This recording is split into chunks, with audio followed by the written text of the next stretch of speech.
नमस्कार, मैं हूं मुकेश शर्मा। आप देख रहे हैं राग टीवी।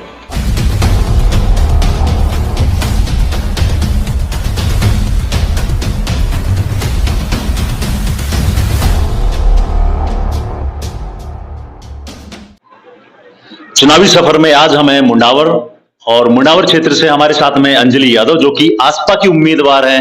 अब हम बात करते हैं उनसे कि क्या घटनाक्रम चल रहा है और कैसा क्या रहने वाला है माहौल मुंडावर में। अंजलि जी, आपका स्वागत है हमारे चैनल बहुत बहुत टीवी पे। शुक्रिया, बहुत बहुत शुक्रिया। अंजलि जी, आप मेजर ओपी यादव के साथ मेजर ओपी यादव की पुत्रवधू हैं, तो आपको कितना फायदा मिलने वाला है इन चुनाव में और क्या घटनाक्रम रहा है? आपकी टिकट कटी, आपने पूरे 5 साल आप क्षेत्र में सक्रिय रहे, तो कैसा क्या ये घटनाक्रम चला? देखिए, मुझे आप कह रहे हैं कि पहला प्रश्न आपका ये है कि मुझे मेजर ओपी यादव जी का कितना फ़ायदा मिलने वाला है। मेरे पापा मेजर ओपी यादव जी ने जितना इस विधानसभा क्षेत्र में काम किया है, आज तक किसी भी विधायक ने नहीं किया और उनके जाने के बाद तो किसी भी विधायक कोई विधायक कर भी नहीं पाया है। और आज भी उन्हीं का ही काम यहाँ पर दिखाई देता है कि कितना काम उन्होंने कराया है। और जो 5 साल जो भी हम लोग चले हैं, 5 साल नहीं बल्कि 2013 से ही मैंने पापा के इलेक्शन में कैंपेनिंग शुरू की थी।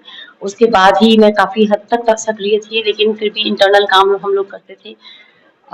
जो मैंने काम किए हैं सक्रियता में, अपनी सक्रिय राजनीति में, मुझे उनका भी बहुत फ़ायदा मिलने वाला है क्योंकि मैं लोगों से रूबरू हुई हूँ। उनकी परेशानियाँ मैंने उनके घर जाकर सुनी हैं, उनकी परेशानियों को मैंने सुना भी है और सुलझाने की भी कोशिश बहुत हद तक की है। आप और कविता जी लगातार क्षेत्र में सक्रिय थे पिछले 5 साल से, उसके बावजूद आपको कांग्रेस पार्टी ने टिकट नहीं दिया। क्या मानते हैं, आपको क्या भंवर जितेंद्र सिंह का साथ नहीं मिला?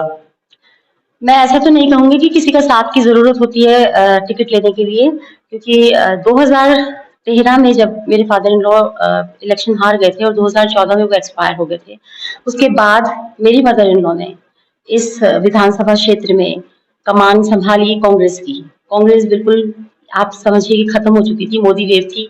जब कोई भी कांग्रेस का नाम लेता था तो बहुत ही एक अजीब सा माहौल बन जाता था। उस वक्त में ऐसे टेंस्ड माहौल में मेरी मदर इन लॉ ने शुरुआत की और मेरी मदर इन लॉ ने झंडे उठाए कांग्रेस के, कांग्रेस को सक्रिय किया।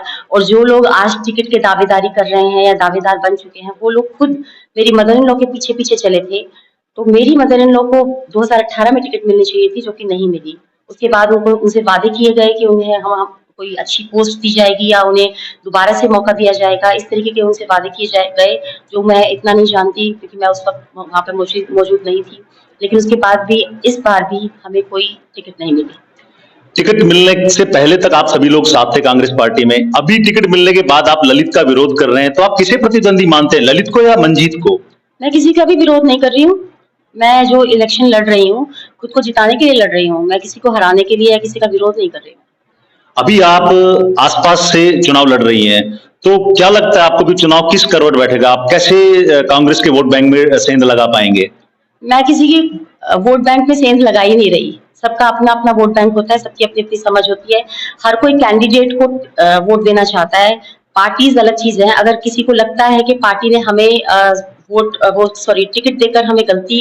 टिकट ना देकर हमें गलती की है और हमारे साथ है वो लोग, तो वो अपना वोट देकर हमें मजबूत बना सकते हैं। जाहिर सा है मैडम, मेजर ओपी साहब का नाम जो यहाँ पे बहुत बड़ा नाम है, और जाहिर तौर पे जब आप चुनाव में दूसरी पार्टी के टिकट पे चुनाव लड़ रहे होंगे तो आपको बिठाने के भी प्रयास किए गए होंगे। तो क्या आपको बिठाने के प्रयास किसी बड़े नेता की ओर से किया नहीं गया कि नहीं, आप अब की बार हमारा साथ दो तो अगली बार हम आपको कुछ ऐसा करेंगे?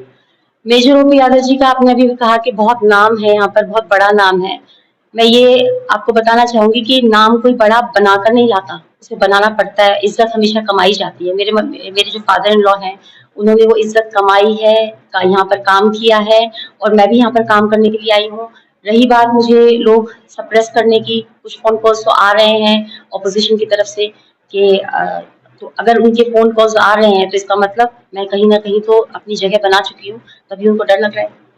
विधायक मंजीत का जो पिछले 5 साल का कार्यकाल है, आप उसको 10 में से कितना नंबर देंगे और आपके हिसाब से अभी तक 5 साल में क्या विकास कार्य हो जाने चाहिए थे मैडम?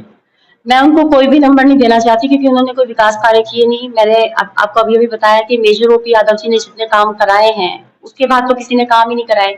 जो छोटे मोटे काम हुए हैं वो जैसे भी थोड़े बहुत जो सड़कों वड़कों के हुए हैं वो किसी सरकार ने करा दिए, वो हो गए, या किसी विधायक फंड में उन्होंने अपने पर्सनल तरीके से करा दिए कि भाई मेरा इनके साथ पर्सनल कनेक्शन है तो वो करा दिया। इस तरीके से काम कराए गए हैं, लेकिन कोई सार्वजनिक काम अगर ढंग से कराना होता तो शायद वो सक्रिय रहते। अभी आप चुनाव लड़ रही हैं, तो आप किन वादों को साथ में लेकर के जनता के बीच में जाएंगे मैडम? सबसे बड़ा मुद्दा है हमारे यहाँ पर युवाओं के रोजगार का। उसके लिए हम प्रयत्न करेंगे कि युवाओं को रोजगार मिले, क्योंकि रोजगार अगर है उनके पास तो उनका घर बहुत आसानी से चल सकता है और उनके जो माता पिता है वो बहुत शांति से रह सकते हैं। दूसरा मुद्दा है हमारा शिक्षा का, जिसमें महात्मा गांधी स्कूल खोल तो दिए हैं इंग्लिश मीडियम, लेकिन इंग्लिश मीडियम स्कूल खोलने के बाद भी क्या वो बच्चे जो हैं वो अंग्रेजी मीडियम पढ़ पाएंगे, उनको ढंग से अंग्रेजी आ पाएगी, क्योंकि इसके लिए बहुत ट्रेनिंग की जरूरत है। टीचर्स को भी ट्रेनिंग की बहुत ज्यादा जरूरत है। तीसरा मुद्दा हमारा महिलाओं को लेकर है। बहुत सारी योजनाएं जो ऐसी बनी है सरकार की, जिसमें महिलाओं को ये तो कहा गया है कि हम ये दे देंगे। अभी जैसे जुमला फेंका है कांग्रेस ने कि हम 10,000 रुपए सालाना देंगे। अगर 10,000 को आप 12 से डिवाइड करें तो आपको खुद ही पता चल जाएगा कि कितने रुपए उनके 1,500 रुपए भी हाथ में नहीं आ रहे। और इसी तरीके से दुर्घटना बीमा योजना उन्होंने चलाई, जिसमें दुर्घटना होने के बाद पैसे तो मिलते हैं, लेकिन वो पैसे किसके अकाउंट में जाते हैं, कौन उसकी दावेदारी कर रहा है, वो बच्चों तक, माँ तक पहुंच रहे हैं या नहीं पहुंच रहे हैं, ये भी कोई देखता नहीं है। क्योंकि जन आधार कार्ड के बेस पे वो पैसे हमेशा घर के मुखिया के पास पहुंचते हैं, उसके बाद वो महिला के पास पहुंचते नहीं है, ना महिला के बच्चे के पास पहुंचते हैं, तो महिला की स्थिति तो वैसी की वैसी ही रहती है। इसके अलावा अगर किसी की दुर्घटना में मृत्यु हो गई है तो आप पैसा दे रहे हो, लेकिन किसी अगर जवान महिला के पति की मृत्यु किसी बीमारी से हो रही है तो उसको भी तो अमाउंट की जरूरत है अपना भरण पोषण करने के लिए, अपने बच्चों को आगे पढ़ाने के लिए। और हर कोई चाहता है कि उनके बच्चों की एजुकेशन बहुत अच्छी हो, ताकि वो अपने पैरों पर अपने आप खड़े हो सके और अपने लिए कुछ कर सके, उनको किसी के आजरदा ना रहना पड़े। लेकिन आज भी हमारे देश में सब महिलाएं किसी न किसी पर आधारित हैं। छोटी उम्र में उनकी शादी कर दी जाती है, उनकी शिक्षा अधूरी रह जाती है। बहुत सारे मुद्दे हैं इन सब चीजों को लेकर, उनको लेकर हम चलेंगे। CHA है, जिसमें CHA में कोविड के टाइम पर उनको काम दिया गया था, लेकिन उसके बाद उनसे काम छीन लिया गया, यानी कि उनको मतलब के लिए यूज किया गया। वो बच्चे बहुत परेशान हैं कि हमारा प्रसाद लाल जी मीणा जो स्वास्थ्य मंत्री थे, उनका एक बयान भी वायरल हुआ था कि कोरोना खत्म तो CHA की पोस्ट खत्म। नहीं, तो वो जो चीजें हैं वो गलत की हैं, बच्चों का इस्तेमाल किया गया है, बच्चे बहुत डिप्रेशन में चले गए। और अगर हमारा युवा डिप्रेशन में चला जाएगा तो हमारा भविष्य नहीं है, देश का भविष्य खत्म है। तो अभी आपका नामांकन आप कब दाखिल करने वाले? क्या कोई बड़े नेता आने की उम्मीद है, चंद्रशेखर जी या फिर हनुमान बेनीवाल, और आगे क्या सभा में ये लोग आने वाले हैं? अभी ऐसा कुछ प्लान नहीं किया है कि किसको बुलाया जाए, लेकिन 4 या 6 तारीख को जो भी हमारी डेट फिक्स होगी हम लोग उसमें नामांकन करेंगे। तो लास्ट में मैडम आपसे ये जानना चाहेंगे कि आप मुंडावर की जनता के नाम आप क्या संदेश देना चाहते हैं? मैं मुंडावर की जनता को ये कहना चाहती हूँ कि अगर उन्होंने मेजर रूपी यादव पर कभी विश्वास किया है और अगर वो चाहते हैं कि मेजर रूपी यादव जी एक बार वापस आ जाएं, तो एक बार मुझ पर विश्वास करें। मैं उनकी छवि हूँ, टिकट कोई मायने नहीं रखती, आपका वोट अभी भी आपके पास है। आप चाहें तो किसी भी प्रत्याशी को मजबूत बना सकते हैं अपने वोट से।